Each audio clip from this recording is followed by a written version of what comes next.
지난 주일 설교에서 저희는 바울이 로마서를 왜 썼는가에 대한 그 이유를 들었습니다. 여러분 무엇이었는지 생각나십니까? 네, 다시 생각나게 하려고 썼다 이렇게 했어요. 여러분 다시 생각나시죠? 다시 생각나게 하려고 로마서를 썼어요. 이미 복음을 알고 있는 로마 교회 교인들에게 복음이 무엇인지 로마서에서 자세하게 쓴 이유는 그들이 복음을 다시 생각나게 하기 위해 썼어요. 이어지는 오늘 본문에서는요, 바울이 로마서를 쓴 또 다른 이유를 설명하고 있어요. 그리고 그 이유를 설명하면서 바울은 로마 교회에 도움을 요청하고 있는데요, 그리스도인들이 어떻게 도울 수 있을까? 그리스도인들은 다른 사람들을 돕는 것을 어떻게 해야 되는가에 대해서 오늘 말씀을 통해 우리가 함께 들어보려고 해요. 첫 번째 그리스도인이 돕는 방법은 재정적인 필요를 돕는 얘기가 오늘 본문에 나와 있습니다. 본문 24절과 25절을 보면 여러 해 전부터 언제든지 서바나로 갈 때에 너희에게 가기를 바라고 있었으니 이는 지나가는 길에 너희를 보고 먼저 너희와 사귐으로 얼마간 기쁨을 가진 후에 너희가 그리로 보내주기를 바람이라. 여기 서바나는 오늘날 스페인을 말해요. 지도를 좀 보시면 여러분 지난주일 설교대로 바울은 1차부터 3차까지의 선교 여행을 저 로마 제국의 동쪽 지역, 지중해 동쪽 지역을 그가 복음을 전했습니다. 충분히 이제 복음을 다 전했다고 판단을 했어요.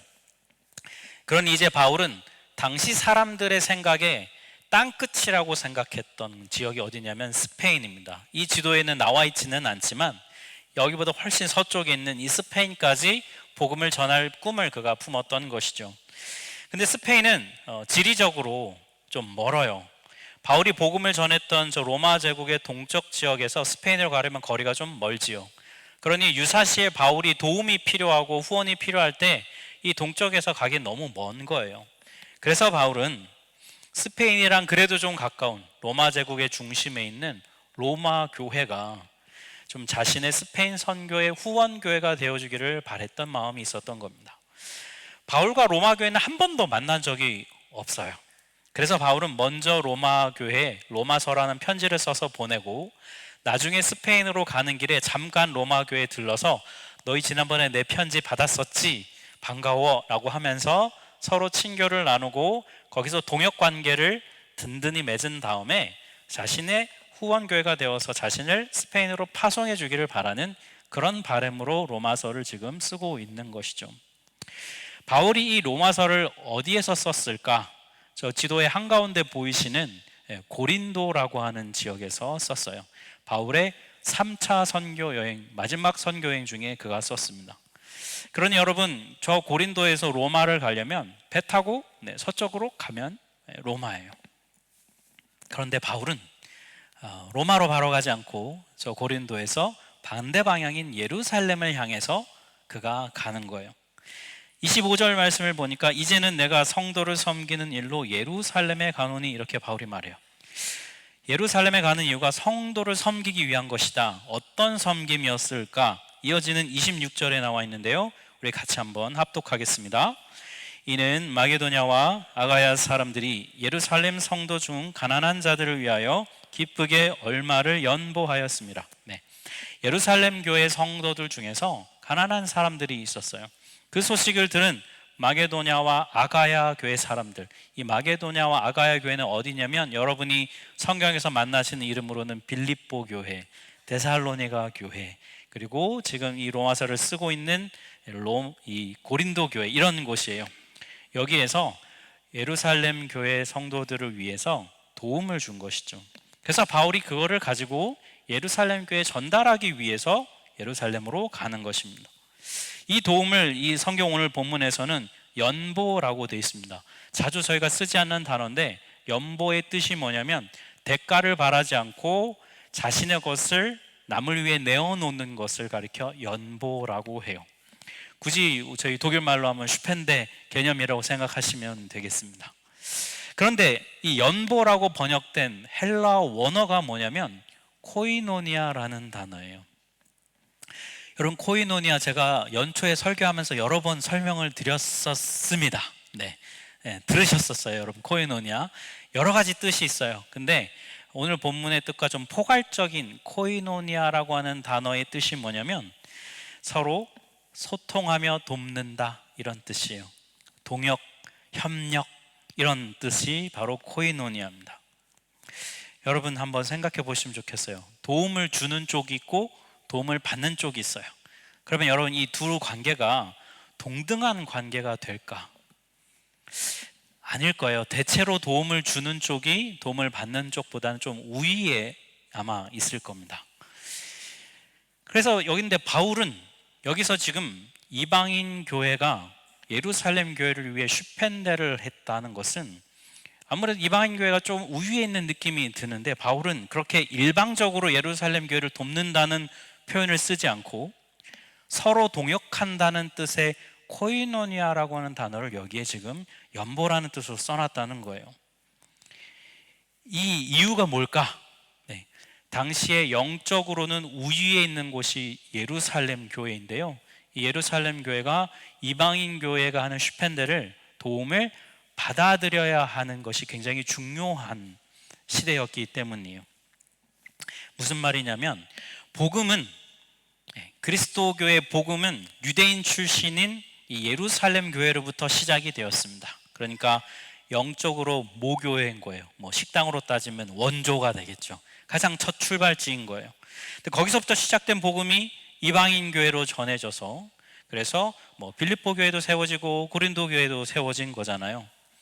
그런데 모교회인 예루살렘 교회가 재정적으로 어렵다고 하니 이방인 교회가 모교회를 돕고자 슈펜데에 모금을 했어요. 그러면 당시에 유대인 출신들로 가득한 예루살렘 교회에서는 사실 이방인 교회를 향해서 좀 좋지 않은 그 관점을 갖고 있는 사람들이 있었어요. 어떤 마음이냐면, 이방인들이 이거 제대로 예수님 믿는 거 맞아? 뭐 쟤들이 뭘 알고 믿는 거야? 좀 이렇게 얕잡아 보고 좀 무시하는 그런 태도가 이 예루살렘 교회 안에 있었다는 거예요. 그런 상황에서 이방인 교회가 한 슈펜데를 예루살렘 교회가 받는다는 건 무슨 뜻이 되겠습니까? 그들을 자신들의 동역자로 받아들이고 인정해 준다는 그런 의미가 되는 거예요. 그래서 바울은 이것이 너무 중요한 문제이기 때문에 반대 방향인 예루살렘으로 이걸 들고 가는 것이죠. 또한 동시에 바울은 이방인 교회를 향해 권면합니다. 뭐라고 말하냐면, 너희들도 예루살렘 교회 좀 슈펜데 한다고 해서 너희들이 좀 우위에 있는 것처럼 의시되지 말아라, 이렇게 바울이 권면해요. 27절 말씀에 있는데요, 우리 같이 한번 합독하겠습니다. 저희는 그들에게 빚진 자니 만일 이방인들이 그들의 영적인 것을 나눠 가졌으면 육적인 것으로 그들을 섬기는 것이 마땅하니라. 이방인 교회인 너희는 예루살렘 교회 영적인 빚을 지고 있다는 거예요. 그러니 잠깐 어렵다고 해서 니네가 그들을 돕는다고 해서 너희가 내가 베풀었는데 이런 생각 갖지 말라는 것이죠. 니네가 돕는 건 너무나 당연한 일이라는 거예요. 바울은 무슨 얘기를 하고 싶은 겁니까? 유대인 교회는 영적인 우위에 있다고 해서 으스대지 말고, 이방인 교회는 그 슈펜데 좀 한다고 해서 누가 더 잘났다, 누가 더 높은가 재지 말자는 거예요. 서로 마음을 열고 동역하는 것, 이게 바울이 간절히 바랬던 것입니다. 바로 이것 때문에 바울은 목적지의 반대 방향인 예루살렘을 향해 굳이 가는 것이죠. 사랑하는 우리 하나교회 성도 여러분, 우리 그리스도인들이요, 다른 사람들을 도울 때가 있어요. 재정적인 도움을 줄 때도 있고요, 시간과 에너지를 들여서 다른 사람을 도울 때가 있습니다. 근데 이때 참 중요한 게 뭐냐면, 도움을 받는 사람보다 돕는 사람이 더 중요해요. 돕되 지혜롭게 그리고 잘 돕는 것이 참 중요합니다. 지혜롭게 잘 도우려면 어떻게 해야 될까? 오늘 본문에 따르면 어떤 태도가 핵심이냐면 빚진 자의 태도를 가지라는 거예요. 내가 너를 도와준다, 이런 태도를 갖고 도움받는 사람에게 뭔가 우위의 태도를 가지는 그런 태도를 가진다면 차라리 안 돕는 게 좋다는 거예요. 그런 태도로 남을 돕는 것은 오히려 그 사람을 더 어렵게 만드는 것이기 때문이에요. 그리스도인이 누군가를 돕는 것은 상대방을 조종하고 컨트롤하기 위해 돕는 것이 아닙니다. 도움의 목적이 뭐냐면, 상대방이 속히 그 어려움으로부터 벗어나서 함께 코이노니아 할 수 있는 관계, 함께 서로 소통하고 동역할 수 있는 관계가 되게 하기 위해서 우리는 돕는 것이거든요.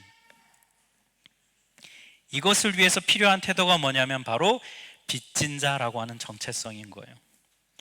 앞선 로마서에서 바울은 나도 빚진 자야 이런 말을 참 많이 합니다. 내가 왕년에 진짜 잘 나갔던 사람인데 그거 다 포기하고 내가 지금 여기서 이렇게 생고생하고 있는 이유는 내가 복음과 예수 그리스도의 빚진 자이기 때문이다. 바울이 그렇게 서신서에서 말하거든요.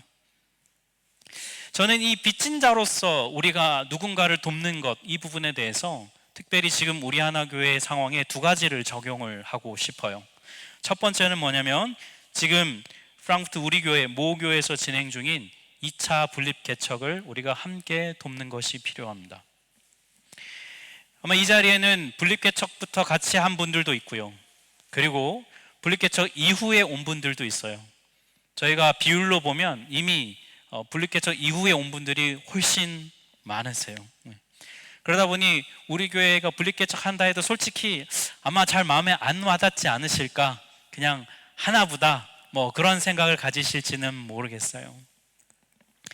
여러분, 우리 하나 교회를 사랑하시나요? 대답이 없는데 다시 하겠습니다. 네, 우리 하나 교회를 사랑하고 좋아하세요? 네, 그러면 우리 하나 교회는 우리 교회의 빚진 자거든요. 프랑크푸르트 우리 교회가 분립개척이라고 하는 그냥 놔두면 그냥 알아서 잘 500명, 1000명 될 수 있는 교회가 굳이 가시밭길을 걸어서 분립개척을 해서 우리가 지금 이 자리에 있어요. 그런 가시밭길을 가지 않았다면 우리 하나교회는 존재할 수 없었어요. 그러니 우리 하나교회를 사랑하고 좋아한다면 우리 교회가 하는 모교회의 분립개척이 우리의 일이고 빚진 마음으로 우리가 함께 해야 돼요.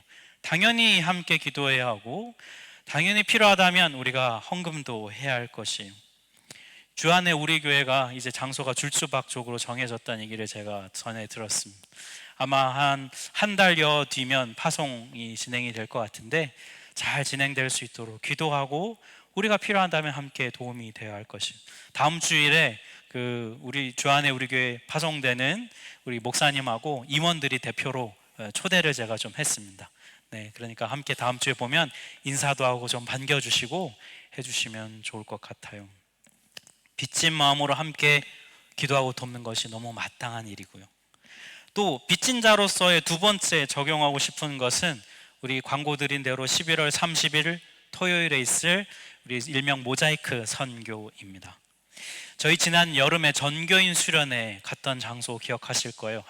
여기서 차로 한 1시간 정도 떨어져 있는데 거기서 한 10분, 15분 정도만 더 가면 라우터바흐라고 하는 동네가 있습니다. 거기에서 조치알 카페를 운영하시면서 지역에 있는 무슬림 난민들을 섬기고 아이들 방과 학교도 하고 거기서 인터내셔널 처치도 운영하시는 이혁 목사님이 경영하시는 카페 모자이크라는 곳이 있어요. 작년에 청년부가 아웃리치 수련회로 그곳에 가서 우리 그 동네 아이들을 초대하고 그 아이들에게 재미있는 프로그램과 함께 하는 시간을 좀 가졌었습니다. 그 난민촌 아이들이 주로 오는데 애들이 K-팝을 너무 좋아하고 한국을 너무나 좋아해요. 이 시대에 한국 사람으로서 복음을 전할 수 있는 참 너무 좋은 기회인데요. 오는 아이들이 대부분 다 이슬람 교도의 집의 자녀들이에요. 이슬람 교도들은 예수님의 존재를 인정합니다. 다만 구원자로 믿는 것이 아니라 선지자 중에 하나로 그들이 믿어요. 그런 그 아이들에게 올해는 특별히 성탄절을 한 달여 앞둔 시점에 저희가 가기 때문에 여러 프로그램도 하면서 성탄의 의미도 전달하고 지혜롭게 잘 성탄의 메시지도 전하려고 계획을 하고 있습니다. 여러분 이 일에 동참하십시오. 복음의 빚진 자로서 예루살렘까지 우리가 가는 그런 수고를 바울처럼 감당하지 않는다 할지라도 오늘 이제 라오스 팀이 비행기 타고 돌아오고 있을 텐데 정말 그렇게 내 돈 들여서 몇 주간 훈련 받으면서 라오스까지 가지 않는 수고를 하지 못한다 할지라도요, 여러분 어떤 모양으로라도 함께 돕고 이 일에 동참하셔야 해요. 모자이크 선교팀에 지원하셔서 우리 정말 그 아이들에게 복음이 전해지는 이 귀한 일에 함께 우리 헌신해서 복음을 전하는 일을 함께 돕는 우리 하나교회가 되기를 간절히 원합니다. 또 오늘 본문을 보면 그리스도인이 다른 사람을 돕는 두 번째 방법이 나와 있는데요, 그거는 중보기도, 다른 사람을 위해 함께 기도하는 것이에요. 바울은 로마 교회 교인들에게 자신의 중보기도 제목 두 가지를 전하고 있습니다. 31절 말씀을 같이 합독하겠습니다. 나로 유대에서 순종하지 아니하는 자들로부터 건짐을 받게 하고 또 예루살렘에 대하여 내가 섬기는 일을 성도들이 받을 만하게 하고.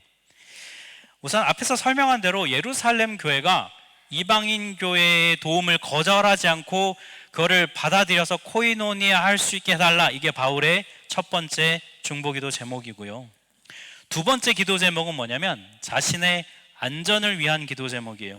사도행전에 따르면 사도 바울을 죽이겠다고 결심하고 죽이기 전까지는 밥을 먹지 않겠다고 결단한 사람들이 있었습니다. 이들은 예루살렘 교회 교인들은 아니고요, 바리새파 사람들인데, 예전에 바울과 함께 바리새파 있었지만 이제 바울이 변심해서 예수를 믿고 복음을 전하니 이 바울을 죽여야 되겠다고 결단한 그런 사람들이에요. 그래서 바울은 그들로부터 그 생명의 위협에서 벗어날 수 있게 해달라고 기도를 요청합니다. 바울이 이 기도 제목을 내온 이유는 죽는 게 두려워서 낸 게 아니에요. 아직 자신의 목적을 이루지 못했기 때문이에요. 바울의 목적은 스페인까지 가서 복음을 전해야 되는데 예루살렘에서 죽으면 안 되잖아요. 그래서 이 기도 제목을 내는 것이죠. 그런데 바울이 이 두 가지 기도 제목을 이야기하면서 기도 요청을 하는데 좀 독특한 표현을 하고 있어요. 30절 말씀인데요, 우리 같이 한번 합독하겠습니다. 형제들아, 내가 우리 주 예수 그리스도와 성령의 사랑으로 말미암아 너희를 권하노니 너희 기도에 나와 힘을 같이 하여 나를 위하여 하나님께 빌어.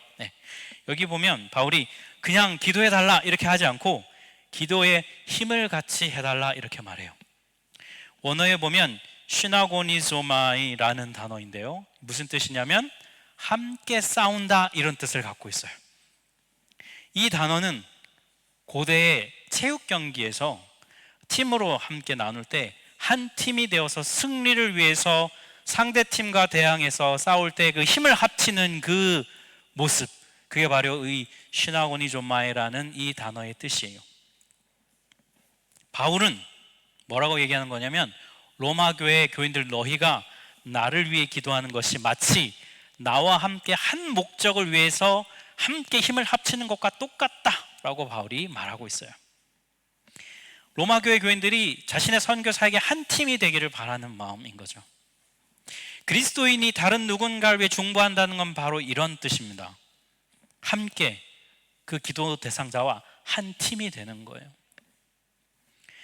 관찰자의 태도가 돼서 그냥 지켜보는 게 아니라요, 참여자가 돼서 그 사람의 상황 안으로 들어가는 것이 그리스도인의 중보기도하는 모습이에요. 제가 지난 설교하면서 여러 번 강조했던 것이 있습니다. 여러분, 올바른 신앙생활은 혼자서만 예배드리고 가는 게 아니다, 이런 말씀 드렸어요. 왜냐하면 예수님을 삶의 주인으로 받아들이고 영접하는 것은 개인의 신앙 고백으로 시작이 되지만 그 개인의 신앙 고백으로 시작된 신앙생활은 반드시 공동체에 소속되어서 함께하게 된다는 거예요. 바울이 에베소서에서요, 그걸 이렇게 설명을 해요. 우리 그리스도인들은 각자 몸의 한 부분이라는 거예요. 누구는 엄지손가락이고 누구는 오른쪽 무릎이고 누구는 왼쪽 귀고 이렇게 몸의 각 부분이라는 거예요. 그런데 그 몸의 머리가 예수님이시라는 거예요. 그래서 내가 만약 예수님을 삶의 주인으로 모셔드리는 영접을 하면 나는 예수님을 머리로 한 몸의 한 부분이 된다는 거예요. 그 몸이 바로 교회다, 바울이 그렇게 설명합니다. 그러니 그리스도인은 그리스도의 몸인 교회에 속한 존재가 된다는 것이죠. 그러니 우리가 서로를 위해 중보기도 한다라는 것은 무슨 뜻이냐면 상대의 어려움과 아픔을 그냥 구경하고 관찰하는 게 아니라 함께 그 아픔에 참여하고 함께 울고 함께 동참하는 것이죠. 여러분, 오른손 손가락이 아파서 병원에 가는데 손가락 혼자 병원 가는 게 아니잖아요. 온몸이 함께 가죠. 우리가 서로 속해 있다는 것이 바로 그렇다는 거예요. 예전에 제가 저희 목회자 친구들이랑 이런 대화를 좀 나눈 적이 있습니다. 성도님들로부터 목회자이다 보니까 기도 부탁을 많이 받아요. 그런데 그 기도 부탁하는 내용이 여러분 굉장히 다 무게감이 있는 그런 기도 제목을 많이 부탁을 하잖아요.